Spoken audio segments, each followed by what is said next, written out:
Hello दोस्तों, स्वागत है आप सभी का हमारे YouTube channel depth study with Ashish में। दोस्तों, ये वीडियो कक्षा 11वीं के इतिहास विषय का चैप्टर नंबर 2 है, जिसका नाम है लेखन कला और शहरी जीवन। दोस्तों, इससे पहले एक इस चैप्टर का एक्सप्लेनेशन वीडियो अपलोड कर दिया गया है। यदि आपने नहीं देखा है तो आप हमारे चैनल में विजिट करके देख सकते हैं। और दोस्तों, ये जो वीडियो है, इस वीडियो में हम लोग इस चैप्टर नंबर 2 का जो एमसीक्यू है, वो सारा एमसीक्यू इस वीडियो में हम लोग देखने वाले हैं। लेकिन इससे पहले यदि आपने इस चैप्टर का एक्सप्लेनेशन वीडियो नहीं देखा है तो आप हमारे चैनल में विजिट करके देख सकते हैं, या फिर इस वीडियो के डिस्क्रिप्शन में भी आप उसका लिंक प्राप्त कर सकते हैं। तो दोस्तों, यदि आपने अभी तक हमारे चैनल को सब्सक्राइब नहीं किया है तो चैनल को सब्सक्राइब कर दीजिए, और जितने भी कक्षा 11वीं के छात्र छात्रा हैं उनको दोस्तों ये वीडियो सेंड कर दीजिए, ताकि उन्हें भी इस तरह का कंटेंट प्राप्त हो सके। तो चलिए दोस्तों, वीडियो को स्टार्ट करते हैं। यहाँ पे दोस्तों क्वेश्चन नंबर 1, जिसमें आपका पूछा गया है कि मेसोपोटामिया नाम, जो मेसोपोटामिया शब्द है, ये शब्द किस भाषा से संबंधित है। तो दोस्तों, ये जो शब्द है मेसोपोटामिया, ये एक यूनानी भाषा का शब्द है, ठीक है, जिसका दोस्तों अर्थ होता है, मैंने आपको बताया था कि मेसो का अर्थ होता है मेसोस, जो मेसोस शब्द से बना है, और पोटामिया जो लिखा गया है यहाँ जो है, ये पोटेमोस से बना है। इन दोनों का अर्थ होता है मध्य नदी, मतलब मध्य नदी के बीच का क्षेत्र, मतलब दो नदी के बीच का क्षेत्र। और दो नदी का नाम क्या था ना, दजला और फरात। ये सारे चीज़ें दोस्तों आपको एक्सप्लेनेशन वीडियो में मिलेगा, ठीक है। तो पहले आप उस वीडियो को देख लीजिए, क्योंकि वो वीडियो आप एक बार देख लेते हैं तो इसमें जितने भी एमसीक्यू बनेंगे इस चैप्टर से, वो सारे आपको ईजी लगने लगेंगे, ठीक है। चलिए नेक्स्ट क्वेश्चन को समझते हैं। क्वेश्चन नंबर 2, मेसोपोटामिया नाम यूनानी भाषा के दो शब्दों से मिलकर बना है, तो वो दोनों शब्द क्या है। पहला ऑप्शन है मेसोस और पोटामा, सेकंड ऑप्शन है मेसोज और फरात, तीसरा ऑप्शन है मेसोस और पोटेमोस, और चौथा ऑप्शन है कोई नहीं। तो दोस्तों, जैसे कि मैंने आपको बताया कि ये जो मेसो है ये मेसोस से बना है, और पोटामिया जो है पोटेमोस से बना है। तो ये शब्द आपको कहाँ देखने को मिल रहा है, ऑप्शन नंबर सी में। तो दोस्तों, इसका आंसर हो जाएगा मेसोस और पोटेमोस, ठीक है। चलिए आगे बढ़ते हैं। क्वेश्चन नंबर 3, मेसोपोटामिया निम्नलिखित में से किन दो नदियों के बीच का उपजाऊ क्षेत्र था। मतलब ये जो मेसोपोटामिया है, ये जो क्षेत्र है, ये कौन से दो नदी के बीच का क्षेत्र है। दोस्तों, इसमें पहला ऑप्शन है दजला और नील नदी, सेकंड ऑप्शन है फरात और नील नदी, नेक्स्ट ऑप्शन है दजला और फरात, और नेक्स्ट ऑप्शन है सभी। तो दोस्तों, इसका आंसर हो जाएगा दजला और फरात, जैसे कि मैंने आपको थोड़ा देर पहले बताया। और यदि आपने चैप्टर को पढ़ा है तो दोस्तों आपको बहुत ही इजी लग रहा होगा, ठीक है। चलिए आगे बढ़ते हैं। मेसोपोटामिया का क्षेत्र वर्तमान में किस गणराज्य का हिस्सा है। मतलब ये जो मेसोपोटामिया है, ये वर्तमान में कौन से देश में आता है। तो दोस्तों, ऑप्शन नंबर ए है ईरान, ऑप्शन नंबर 2 है इराक, ऑप्शन नंबर 3 है जॉर्डन, और नेक्स्ट ऑप्शन है इजराइल। तो दोस्तों, इसका ऑप्शन हो जाएगा इराक, ठीक है। चलिए आगे समझते हैं। नेक्स्ट क्वेश्चन है, मेसोपोटामिया की पहली भाषा क्या थी। जैसे कि दोस्तों मैंने आपको बताया था कि मेसोपोटामिया की जो पुरानी या फिर पहली भाषा थी वो कौन सी थी, सुमेरियन, ठीक है। इस तरह का आपको ऑप्शन देखने को मिलेगा, अरामाइक, अक्कड़, अगदी, सुमेरियन। तो ऑप्शन नंबर जो सबसे पहला भाषा पूछा गया है तो इसमें हो जाएगा सुमेरियन, ठीक है। उसके बाद सुमेरियन के बाद अगदी भाषा बोला जाता है, जो कि ऑप्शन नंबर सी में देखने को मिल रहा है। उसके बाद दोस्तों जो है नेक्स्ट जो भाषा है वो है अरामाइक भाषा बोली जाती है।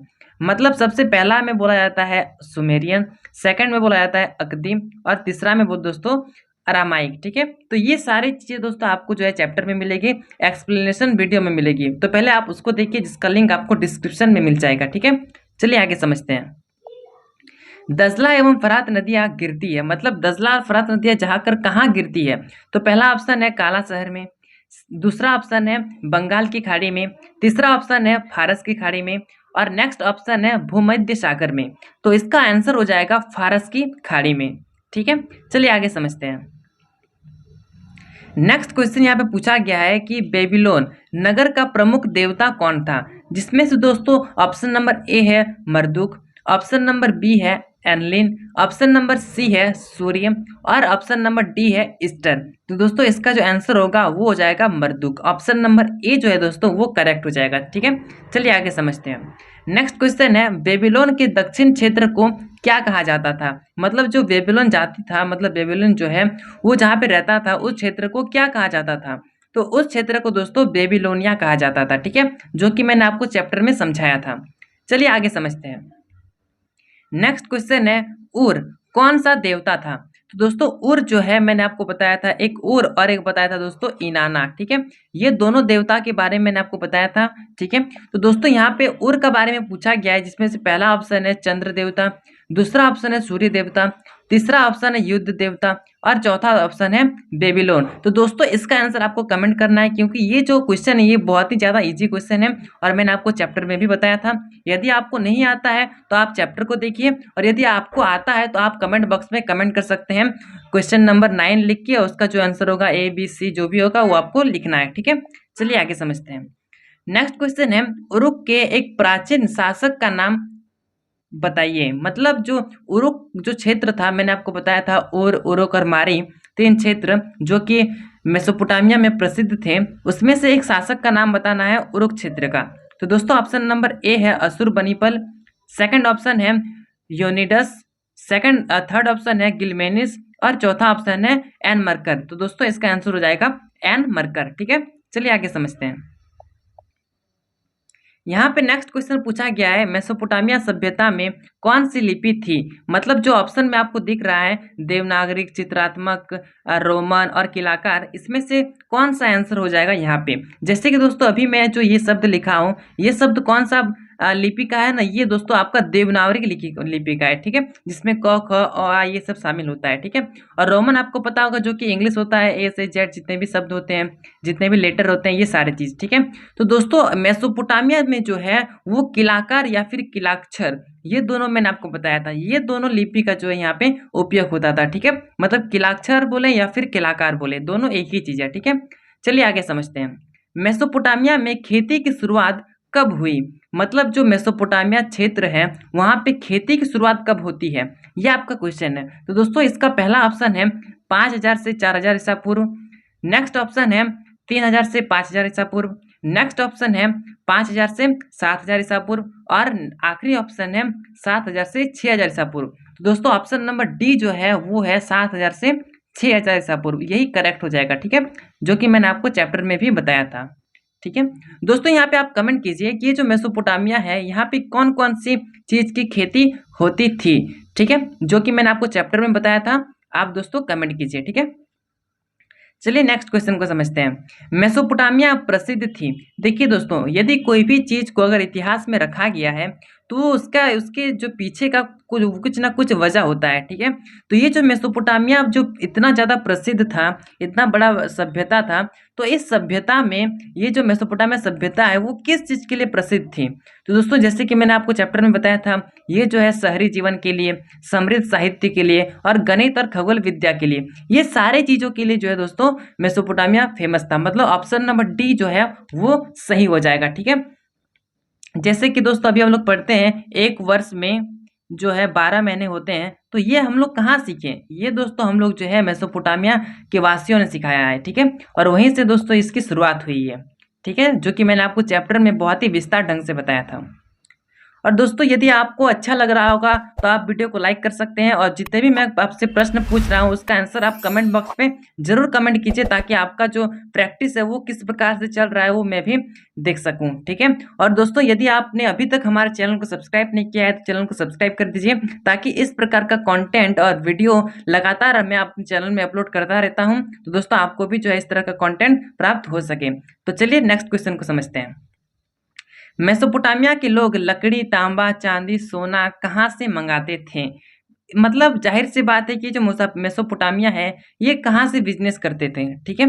तो ये जो मेसोपोटामिया है ये लकड़ी, तांबा, रांगा, चांदी, सोना, ये सारा चीज जो है दोस्तों तुर्की, ईरान और खाड़ी प्रदेश, ये सारे जगहों से मंगाते थे, ठीक है। मतलब ऑप्शन नंबर डी जो है वो आपका सही हो जाएगा, ठीक है। नेक्स्ट क्वेश्चन, मेसोपोटामिया के लोग का जो पहली पट्टिका पाई गई है वो लगभग कब की है? मतलब मेसोपोटामिया में जो पट्टिका पाई गई है। अब ये पट्टिका क्या होता है, जो कि मैंने आपको मिट्टी की पट्टिका बताई थी वही चीज यहाँ पे बताया गया है, ठीक है। तो ये जो मिट्टी की पट्टिका है वो लगभग में कब पाई गई थी, ये आपका क्वेश्चन है। तो दोस्तों मैंने आपको बताया था कि मिट्टी की पट्टिका कैसी होती है। तो दोस्तों यदि आपको याद होगा कि मिट्टी की पट्टिका को कैसे बनाया जाता है तो उसका आंसर आप कमेंट बॉक्स में कमेंट कर सकते हैं, ठीक है। और यदि आपको नहीं आता है तो आप जरूर एक्सप्लेनेशन वीडियो को देखिए, जिसका लिंक आपको डिस्क्रिप्शन में मिल जाएगा, ठीक है। तो दोस्तों इसका आंसर आपको जो है ऑप्शन नंबर ए जो है वो होगा 1000 ईसा पूर्व, ऑप्शन नंबर बी जो है वो होगा 2000 ईसा पूर्व, और ऑप्शन नंबर सी जो है वो है 3200 ईसा पूर्व, और ऑप्शन नंबर डी जो है वो है 5600 ईसा पूर्व। तो इसमें से दोस्तों आपका जो ऑप्शन नंबर थर्ड है 3200 ईसा पूर्व, ये आपका आंसर नंबर थर्ड जो है वो सही हो जाएगा, ठीक है, क्योंकि मैंने आपको चैप्टर में भी बताया था। और दोस्तों यदि आपको याद होगा कि जो मिट्टी की पट्टिका है वो किस तरह से बनाई जाती थी तो उसका आंसर आप कमेंट बॉक्स में कमेंट कर सकते हैं। और यदि आपको नहीं आ रहा है तो आप जरूर एक बार एक्सप्लेनेशन वीडियो को देखिए ताकि आपको सारी चीजें क्लियर हो जाए, ठीक है। अब चलिए आगे समझते हैं। नेक्स्ट क्वेश्चन यहाँ पे आपसे पूछा गया है कि प्रेम और युद्ध की देवी किसे माना जाता है। जैसे कि दोस्तों मैंने आपको बताया था, एक था उर देवता और एक थे इनाना, ठीक है। तो ये दोनों के बारे में मैंने आपको डिटेल से बताया है, जिसमें से यहाँ पे पूछा गया है कि प्रेम और युद्ध की देवी किसे माना जाता है, जिसमें से ऑप्शन नंबर ए है उर, ऑप्शन नंबर बी है इनाना, ऑप्शन नंबर सी है एनमरकर, और ऑप्शन नंबर डी है सभी। तो दोस्तों इसमें आंसर हो जाएगा ऑप्शन नंबर बी, मतलब इनाना। इनाना जो देवी थी वो किस लिए प्रसिद्ध थी, न प्रेम और युद्ध के लिए, ठीक है। चलिए आगे समझते हैं। मारी के राजा किस समुदाय के थे, मतलब जो मारी जो शहर है मेसोपोटामिया के अंदर, उसमें भी राजा हुआ करता था। तो जो राजा था वो किस समुदाय का था, ठीक है।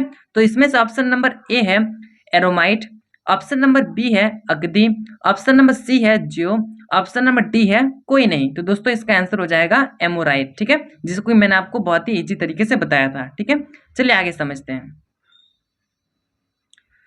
यहाँ पे नेक्स्ट क्वेश्चन पूछा गया है कि बेबीलोनिया को 625 ईसा पूर्व में असीरियाई से कितने मुक्त कराया, मतलब बेबीलोनिया जो है जो तो जगह वो 600 ईसा पूर्व 625 ईसा पूर्व में असीरियाई जो जगह था उसको कब मुक्त कराया था। नहीं समझ में आया तो फिर से समझिए। यहाँ पे दोस्तों ऑप्शन नंबर जो क्वेश्चन नंबर 18 है उसका दोस्तों जो क्वेश्चन है वो पूछा गया है कि बेबीलोनिया को 625 ईसा पूर्व में असीरियाई से किसने मुक्त कराया था, मतलब वो कौन सा सम्राट था जिसने जो है दोस्तों बेबीलोनिया को आजाद कराया था। दोस्तों इसका ऑप्शन नंबर ए है नेबोपुलासर, ऑप्शन नंबर बी है सिकंदर, ऑप्शन नंबर सी है नाइबोनिडस, ऑप्शन नंबर डी है कोई नहीं। तो दोस्तों इसका आंसर हो जाएगा आपका ऑप्शन नंबर सी नेबोपुलासर, ठीक है। चलिए आगे समझते हैं। परिवहन का सबसे सस्ता तरीका क्या था। दोस्तों ये सारा क्वेश्चन आपका मेसोपोटामिया से है, ठीक है।